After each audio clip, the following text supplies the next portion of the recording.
Take it away, big boy. Chapter 6. The plus side to this whole new adventure was they got on so incredibly well together right from the off. It was as if they'd known each other for years. They would listen intently and seriously, and when appropriate, candidly convey their feelings and express their humour with each other's yarns and experiences. Respectfully, with mutual understanding of each other's morals, ethics and principles, with honesty and truth, as was installed into their children. Sunday lunchtime would become a ritual for the three dads. They would meet up at midday with their Sunday papers under their arms, the Times, the Financial Times, the Mail on Sunday, the Sun on Sunday, and the Sunday People, and take a leisurely walk down to the country lane to the local. 3 pints of real ale, please, my darling, requested Tommy to the barmaid, who by now had got used to them and their humour. In for a session, are we, boys? We most certainly are, madame, responded Fred. Are we expecting the ladies to be joining you later? Most eloquently put, my dear. Most favourable to be allayed to the ladies, expressed Geoffrey. In other words, my love, we are in for a session, and yes, our good ladies will be joining us for a tipple or 10, said Tommy in his unfussy manner.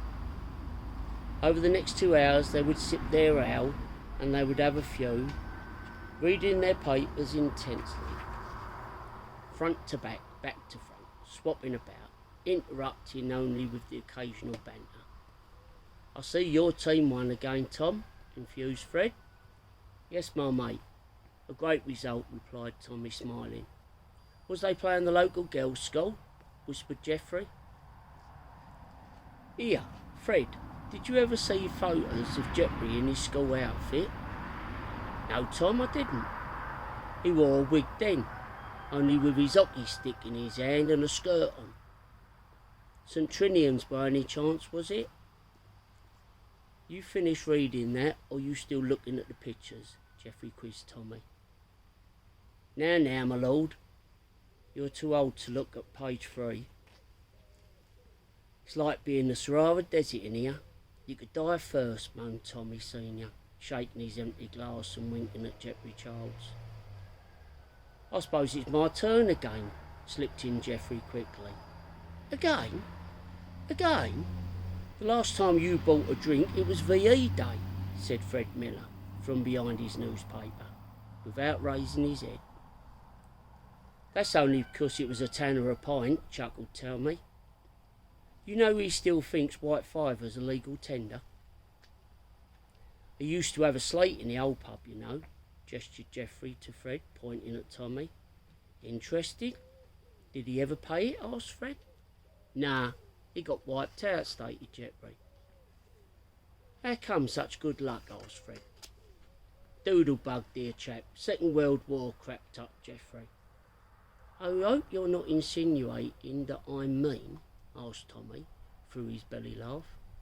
Mean? As in tight? You mean? As tight as a duck's, said Fred, trying to keep a straight face. Quack, quack, Geoffrey cut off Fred in his elegant voice. This was even more amusing to them. Well, Tom, now you've come to mention it, we did hear through the grapevine that you only breathe inwards, released Fred. And he wakes up halfway through the night to make sure he hasn't lost no sleep, Geoffrey followed on. At this point they were all in raptures. Come on, my shout, said Fred. Bloody hell, he thinks he's back in the naffy. Or the supermarket, this week's special offer. Buy one, get 2 free, quipped Tommy. In between the witticisms and satirical humour, they would converse and debate every subject, opinionated, dogmatic, and candid, and then leave it, agree to disagree. Mark with Chloe and Joan and the 3 kids would join them on Sunday lunchtime bevy, and good-natured banter would continue. They would have lunch at the pub or back at their houses, and Sunday lunch would be prepared by the ladies, helping and preparing a scrumptious gourmet meal. Then midweek they would meet up for a pint or six after work, while the ladies went to the gym and yoga, or a wine and cheese evening at one of their homes. They would go to concerts, the theatre, the cinema. They had busy workloads and social lives, but they would always include and make quality time for the kids. Even though they had all come from such varied backgrounds and upbringings, they enjoyed each other's company immensely, and the most important thing to them all was the happiness and welfare of their children. They all got on really well with their other neighbours in the remaining 3 homes on the small estate and in the village. Good morning, how's the wife, how's the husband, how are the kids, times please, good evening, 3 pints please, how are you, fine, thank you, all the familiar pleasantries of village life. In addition, of course, they were invited at times to some of the social events and some of the parties which they attended. The families were popular on the small estate and in the village. They could mix easily with one and all, yet the close relationship the 3 families shared remained the core of all that they did. Nice.